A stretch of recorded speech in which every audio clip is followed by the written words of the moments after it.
জয়গুরু বন্দে পুরুষোত্তমম পরম পিতা রাথশ্রী চরণে প্রণাম জানিয়ে আপনাদের প্রতি প্রত্যেককে রানন্দিত জয়গুরু জানিয়ে শুরু করছি আজকের ইষ্ট প্রসঙ্গ।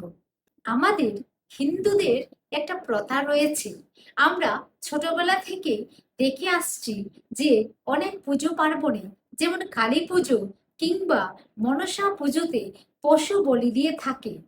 পরম প্রেমময় শ্রী শ্রী ঠাকুর অনুকূলচন্দ্র সেই পশু বলি দেওয়া নিয়ে কি বলেছেন, আজকের ভিডিওতে আমি সেটাই তুলে ধরার চেষ্টা করছি। বলি প্রসঙ্গে শ্রী শ্রী ঠাকুর বলতেন, ধুমধাম করে পূজা করা ভালো, তবে বলি দেওয়া ভালো নয়। মার কাছে সন্তানকে বলি দিলে কেমন হয়?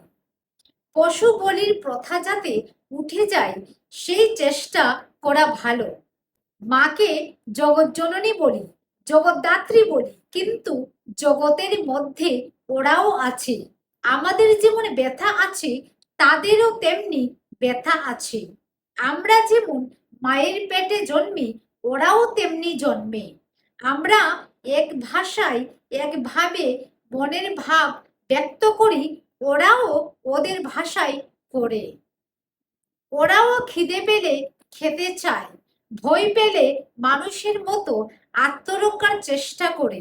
মানুষ উন্নত বটে, সঙ্গে সমান অনেক কিছু ওদের মধ্যে আছে।